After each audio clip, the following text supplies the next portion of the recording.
오늘 하루도 수고한 당신에게 쉼표가 되는 시간, 당신의 밤 쉼표 하나입니다.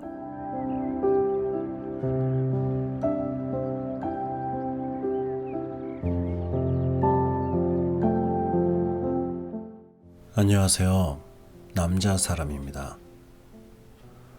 오늘 개츠비는 자신의 집에 이 데이지를 초대하게 됩니다. 자신의 집을 데이지에게 보여주기 위해서요. 개츠비의 집은 뭐랄까, 집이라는 장소의 의미도 있지만 저는 이 개츠비의 마음을 그 마음을 상징하는 듯한 느낌도 가끔씩 드는데요. 그 안에 초대한 데이지 그리고 두 사람은 과연 어떤 감정을 느끼게 될지, 그럼 당신의 밤 쉼표가 되는 시간 시작해 보도록 하겠습니다.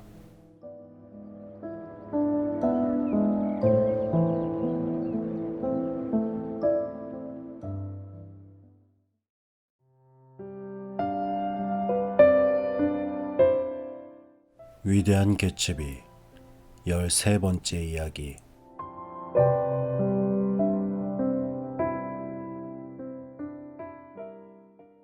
나는 뒷문을 통해 밖으로 나갔다.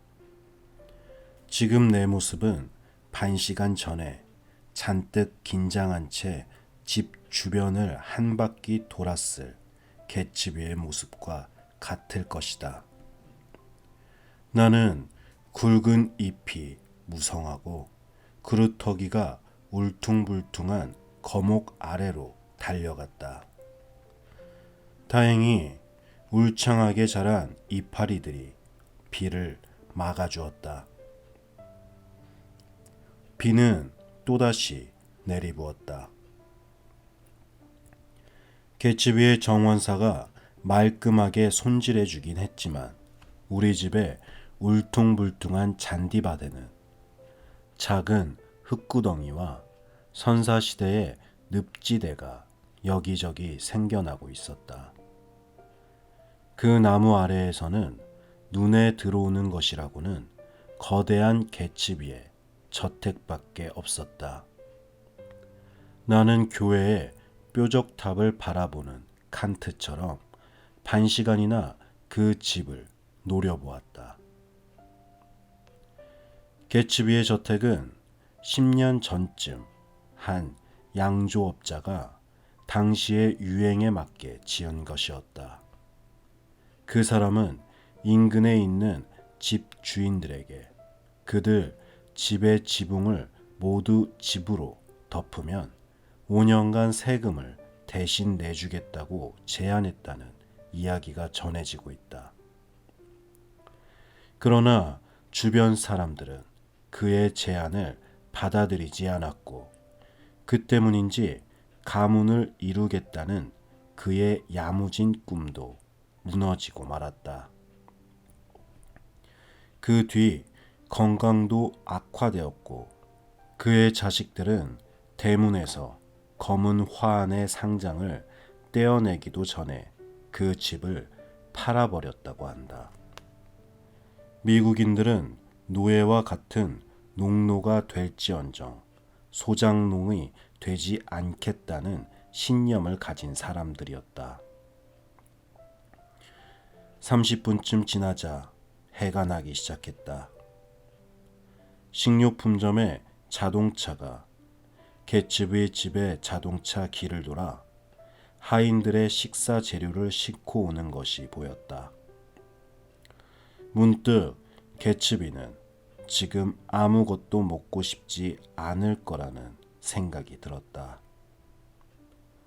하녀가 2층 창문을 열고 밖으로 상체를 내밀어 천천히 정원에서 침을 뱉었다. 그때쯤 나도 그만 안으로 들어가야겠다는 생각이 들었다. 비가 내리는 동안 빗소리는 마치 집안에 있는 두 사람의 속삭임 같았다. 때때로 크게 부풀어 올라서 돌풍 같은 감정의 소용돌이를 일으키는 두 사람 사이의 분위기가 상상이 되었다. 비가 그쳤을 때 나는 또다시 두 사람 사이의 분위기를 상상했다. 비가 먹고 다시 정적이 감돌자 거실 안도 그런 것 같아 마음이 조급했다. 나는 안으로 들어갔다. 들어가기 전에 부엌에서 조리용 스토브를 넘어뜨리지는 않았지만 일부러 이런저런 소리를 냈다. 하지만 그 두 사람은 아무 소리도 듣지 못하는 것 같았다. 두 사람은 긴 의자의 양 끝에 앉아 있었다. 어느 한쪽이 무언가를 물어보았는지 아니면 물어보려는 참인지 서로 얼굴을 바라보고 있었다. 다행히도 두 사람 모두 침착해 보였다. 데이지의 얼굴은 눈물로 얼룩져 있었다. 내가 들어가자 그녀는 황급히 일어나 거울 앞으로 가서 손수건으로 눈물을 닦았다. 그러나 묘하게도 개츠비의 얼굴 표정은 변해 있었다. 그의 얼굴은 뭔가 승리와 확신에 찬 듯 빛나고 있었다. 기쁨에 들뜬 말을 하거나 그런 몸짓을 취하진 않았지만 지금까지는 볼 수 없었던 행복감이 그의 전신에서 배어나와 좁은 실내에 넘치고 있었다. 아, 안녕하시오, 친구. 그는 오랜만에 만난 사람처럼 새삼스럽게 인사했다. 악수라도 할 생각인가 하는 생각이 들었다. 비가 그쳤소. 그래요. 그는 내가 무슨 말을 하려는지 짐작하고 있는 것 같았다. 그리고 햇빛이 방 안으로 밝게 비쳐드는 것을 깨닫자 마치 자신이 일기예보자나 밝은 태양의 예찬자라도 되는 듯한 표정으로 데이지에게 말했다. 어때요? 비가 그쳤어요. 잘 됐군요, 제이. 슬픔에 젖어 있던 그녀의 아름다운 목소리에도 뜻밖의 찾아온 환희가 배어 있었다. 당신과 데이지를 우리 집으로 초대하고 싶습니다. 데이지에게 집을 구경시켜주고 싶어요. 개츠비가 말했다. 정말 내가 끼어도 괜찮겠어요? 물론입니다, 친구. 데이지는 얼굴을 씻으러 2층으로 올라갔다. 나는 세면대에 지저분한 타월을 그냥 둔 것이 떠올라 민망한 기분이 들었지만 이미 늦었다. 그녀가 세수를 하는 동안 개츠비와 나는 잔디밭에서 그녀를 기다렸다. 우리 집 근사하죠? 그렇게 묻고 나서 그는 조심스레 덧붙였다. 집 앞면 전체에 햇빛이 드는 집이요. 어떻소? 나는 근사한 저택이라고 말해주었다. 훌륭한 집이요. 그는 자기 저택의 아치형 문과 사각탑 등을 하나하나 감상하고 있었다. 저 집을 살 만한 돈을 버는데 꼬박 3년이 걸렸소. 나는 당신이 유산을 상속받은 줄 알았어요. 유산을 받긴 했죠. 그는 곧바로 대답했다. 하지만 대공황을 거치면서 다 잊어버렸습니다. 그 전쟁의 공황 때 말입니다. 아무래도 그는 무의식적으로 말하고 있는 것 같지 않았다. 자신이 무슨 말을 하고 있는지도 모르고 있는 것 같았다. 내가 무슨 일을 하느냐고 물었을 때 그는 반사적으로 그런 건 당신이 알 바 아니잖소 하고 대답했다. 그러고 나서 자신의 대답이 지나쳤다는 것을 깨닫고 다시 황급히 말했다. 이것저것 많은 일을 해봤습니다. 그는 이렇게 정정했다. 제약업에 관련된 일도 했었고 석유 사업에 손을 대기도 했었습니다. 지금은 두 가지 모두 그만두었습니다. 그는 나를 물끄러미 바라보며 말했다. 어젯밤에 제안한 것 한번 생각해 보셨습니까? 내가 미처 대답도 하기 전에 데이지가 잔디밭으로 나왔다. 드레스에 두 줄로 나란히 붙은 진주 단추가 햇빛을 받아 반짝거렸다. 저렇게 어마어마한 저택이 당신 집이에요? 그녀는 손으로 갯집 위의 저택을 가리키면서 외쳤다. 마음에 들어요? 정말 근사해요. 저렇게 큰 집에서 어떻게 혼자 사세요? 늘 재미있는 사람들로 북적거립니다. 재미있는 일을 하는 사람들 말입니다. 저명 인사들도 있고요. 우리는 해협과 가까운 길을 피해 도로까지 나간 다음 큰 뒷문을 통해 그의 저택으로 들어갔다. 데이지는 갯집 위의 저택에 매료된 듯 탄성을 질렀다. 하늘을 배경으로 한 봉건 시대의 건물 같은 검은 윤곽을 살펴보며 칭찬했다. 그리고 정원에 들어서서는 수선화의 빛나는 향기와 산사나무와 자두나무의 풍성한 향기, 그리고 삼색 제비꽃의 향기에 감탄했다. 집은 조용했다. 집 앞 대리석 돌계단 앞에 이르렀지만 이상하게도 화려한 드레스가 바스락거리는 소리도 나지 않았고 새소리 외에는 아무 소리도 들리지 않았다. 집 안으로 들어가 마리 앙뚜아네트 양식으로 꾸민 음악실이나 영국 복고 시대풍의 살롱을 돌아볼 때도 모든 손님들이 우리가 지나갈 때까지 의자 뒤에 몸을 숨기고 있으라는 명령을 받은 것은 아닐까 하는 생각이 들었다. 개츠비는 멋튼 대학 도서실에 문을 닫을 때는 올빼미 눈 같은 안경을 낀 남자가 내는 유령 소리 같은 웃음소리를 들은 것 같은 착각이 들었다. 우리는 2층으로 올라갔다.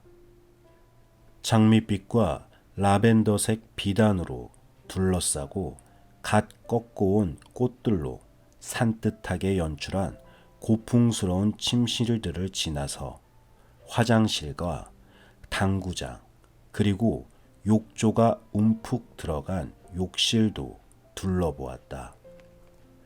그리고 어떤 방으로 들어갔다. 그 방에서는 한 남자가 머리를 헝클어뜨린 채 체조를 하고 있었다. 그가 바로 하숙생 클립 스프링거였다.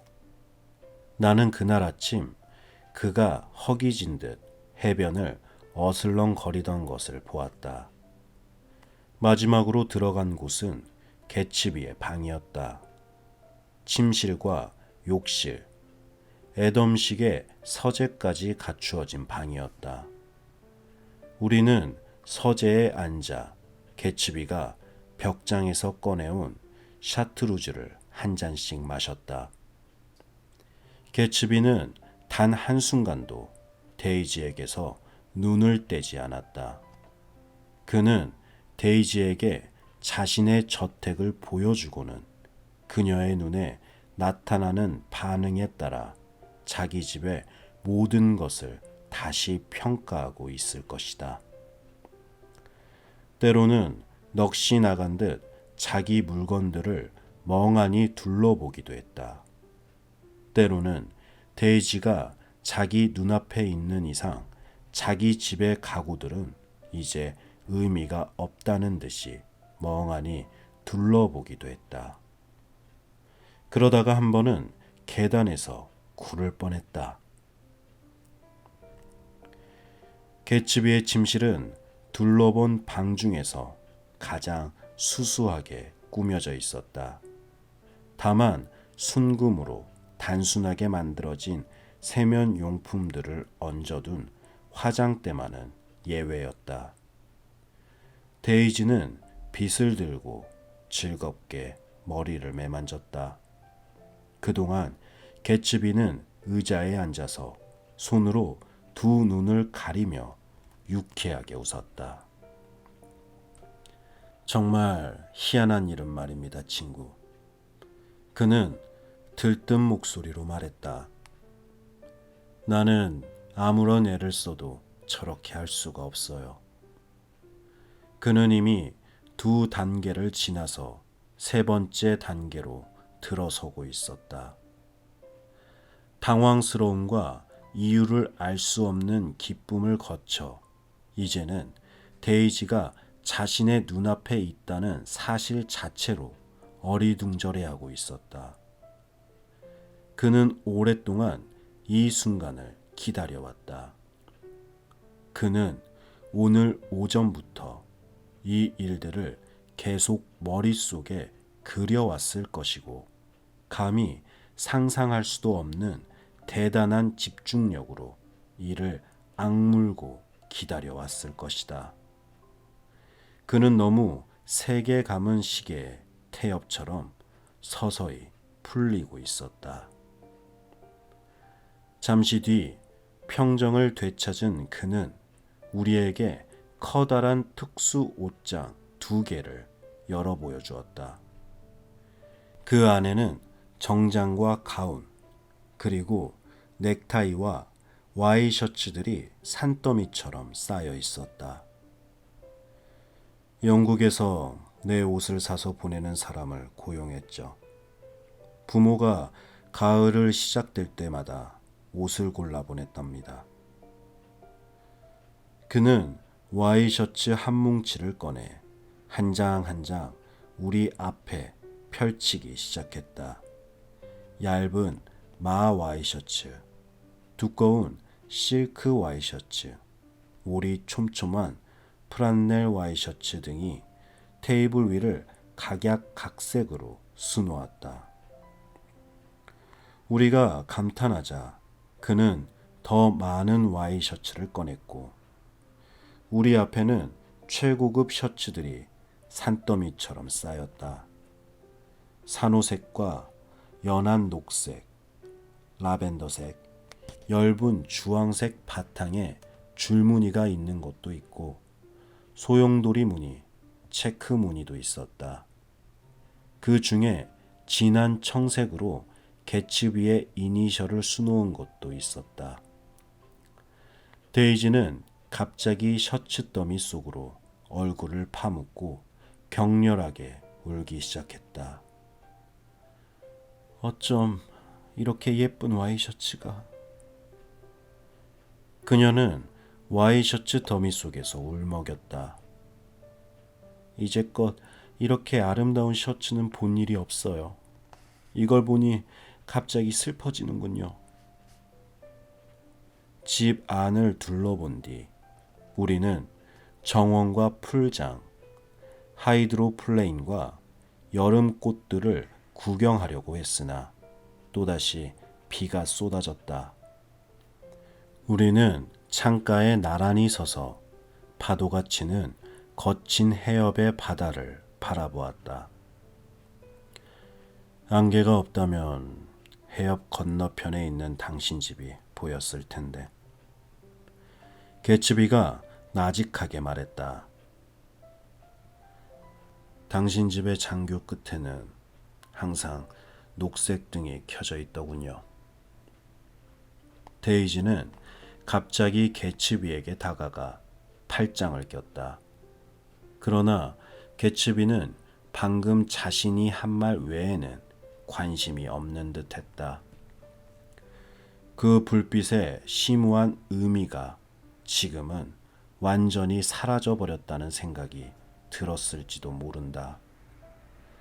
자신과 데이지를 갈라놓고 있던 그 머나먼 거리에 비하면 그 등불은 바로 옆에 그녀를 만질 수 있을 정도로 가까운 곳에 있는 것처럼 생각되었을 것이다. 그런데 지금 이 순간은 부두에서 깜빡이는 단순한 녹색 등이 되어버렸고 그의 마음을 설레게 하는 것 중에 하나가 없어진 셈이 되었다. 나는 비오는 오후에 어스름 속에서 서재 안을 돌아다니며 여러 가지 물건들을 차근차근 살펴보았다. 그의 책상 위쪽에 걸려있는 요트 복장을 한 중년 남자의 사진이 눈에 들어왔다. 저 사람은 누구입니까? 댄 코티시입니다. 그 이름은 어디선가 들어본 기억이 있었다. 지금은 이 세상에 없습니다만 둘도 없는 나의 친구였죠. 작은 옷장 위에 역시 요트복 차림의 개츠비 사진도 있었다. 그는 반항적인 태도로 의기양양하게 고개를 젖히고 있었다. 18살쯤 되었을 때의 사진 같았다. 이 사진이 너무 마음에 들어요. 데이지가 소리를 질렀다. 머리를 뒤로 빗어 넘겼네요. 당신이 이런 머리 모양을 한 적이 있다니. 내게 한 번도 이런 말 한 적 없잖아요. 요트 얘기도 그렇고. 이걸 좀 봐요. 개츠비가 급하게 말했다. 이 스크랩 좀 봐요. 당신에 관한 기사들이요. 두 사람은 나란히 서서 그것을 살펴보았다. 내가 언젠가 그가 수집했다던 루비를 좀 보여달라고 말하려는 순간 전화벨이 울렸다. 개츠비는 신경질적으로 전화를 받았다. 여보세요. 글쎄, 지금은 얘기하기 곤란하군요. 지금은 안 된다니까. 친구, 내가 작은 도시라고 말했잖아요. 그도 어떤 도시인지 알 텐데. 글쎄, 그 사람이 디트로이트를 작은 도시라고 생각하고 있다면 얘기할 필요도 없는 일이군. 그는 전화를 끊었다. 제이, 빨리 오세요. 창가에서 데이지가 그를 불렀다. 아직 비가 내리고 있었지만 서쪽 하늘에는 비구름이 사라지고 없었다. 수평선 위에는 자욱한 구름덩어리가 소용돌이를 치며 핑크빛과 황금빛을 띤 파도처럼 일렁이고 있었다. 저것 좀 보세요. 그녀가 낮은 목소리로 말했다. 저 핑크빛 구름을 하나 붙잡아 당신을 그 위에 태우고 빙글빙글 돌려주고 싶어요. 나는 그만 집으로 돌아가고 싶었다. 그러나 두 사람은 도무지 그럴 기색을 보이지 않았다. 두 사람은 내가 있음으로 해서 오히려 두 사람을 묶어주고 있다고 여기는 것 같았다. 아, 이렇게 하면 어떨까요? 개츠비가 말했다. 클립 스프링거에게 피아노를 쳐달라고 부탁하는 겁니다. 그는 유잉하고 부르면서 방을 나가더니 몇 분 후 얼굴이 수척해 보이는 당황한 표정의 청년을 데리고 왔다. 그는 별갑태 안경을 걸친 금발의 청년이었다. 그는 스포츠 셔츠와 회색 바지 차림에 운동화를 신고 있었다. 우리가 운동을 방해한 건 아닌지 모르겠네요. 데이지가 조심스럽게 물었다. 졸고 있었습니다. 클립 스프링거는 당황하며 말했다.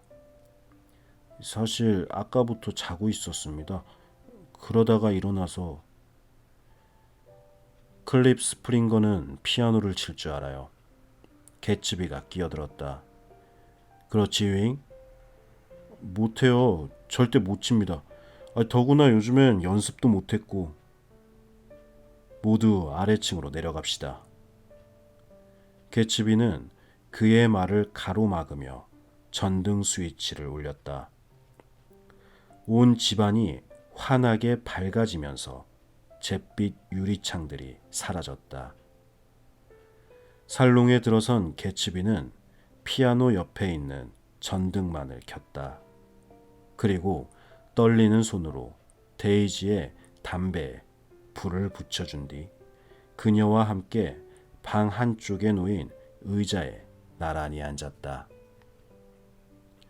현관 바닥에 희미한 빛이 반사되는 것 외에는 아무런 빛도 비치지 않았다. 클립 스프링거는 사랑의 보금자리를 연주한 뒤 의자에서 일어나 당황해하며 어둠 속으로 개츠비를 돌아보았다. 연습을 전혀 못했어요. 잘 못 친다고 말했죠? 연습을 전혀 하지 않아서. 더 이상 말하지 말아요, 친구. 개츠비가 말했다. 빨리 연주하세요. 아침에도 저녁에도. 우리에게 즐거움은 없네.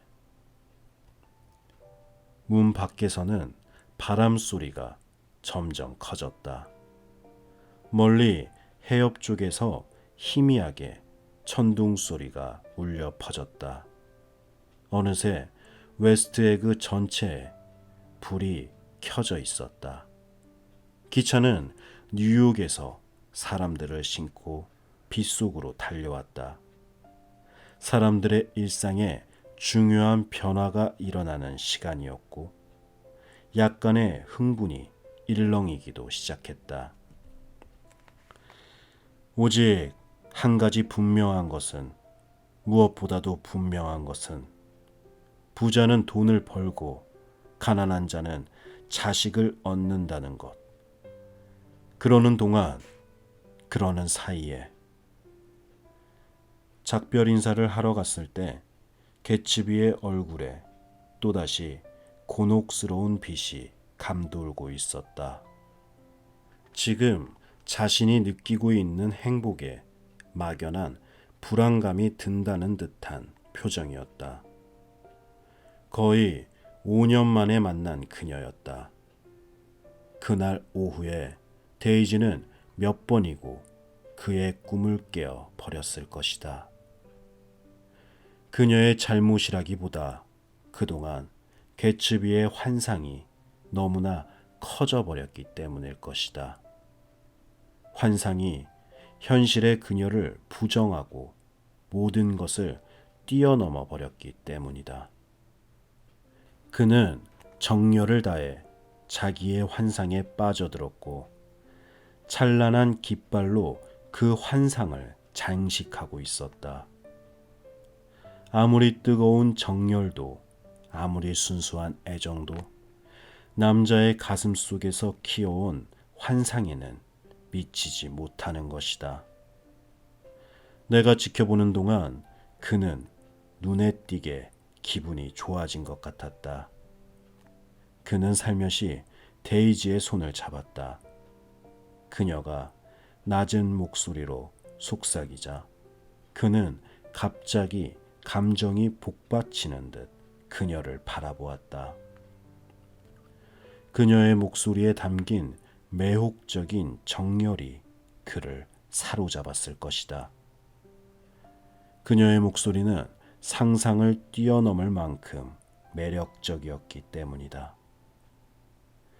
그녀의 목소리는 불멸의 노래였으니까. 두 사람은 나를 거의 의식하지 않았지만 그래도 데이지는 얼굴을 들고 손을 내밀었다. 그러나 개츠비는 나라는 존재를 까맣게 잊고 있는 것 같았다. 나는 다시 한번 두 사람을 바라보았다. 그러나 나를 쳐다보는 두 사람의 눈빛은 끓어오르는 열정의 마음을 빼앗긴 의미 없는 시선이었다. 결국 나는 두 사람을 남겨둔 채 혼자 방을 나왔다. 그리고 대리석 돌계단을 내려와서 빗속을 걸어갔다.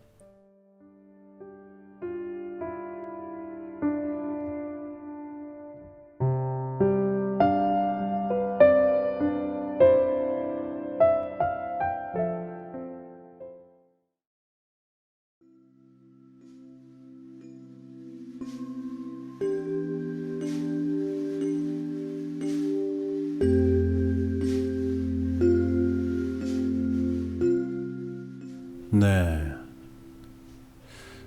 이 데이지는 개츠비의 그 집을 보면서 신기해하기도 하고 또 즐거워도 보입니다. 근데 개츠비는 어떨까요? 과연 무슨 감정이 들까요? 글쎄요, 저로서는 쉽게 상상은 가지 않는데 정말 말로 표현할 수 없는 그런 복잡 미묘한 그런 감정이 들 것 같습니다.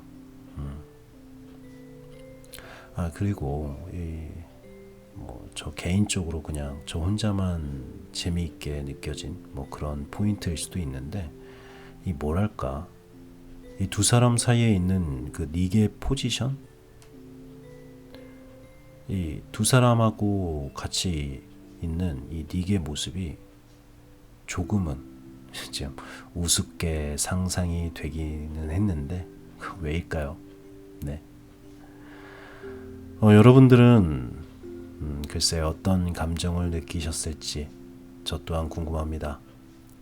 그럼 당신의 밤 쉼표 하나 오늘은 여기서 마치도록 하겠습니다. 저는 남자 사람이었습니다. 편안한 밤 되세요. thank you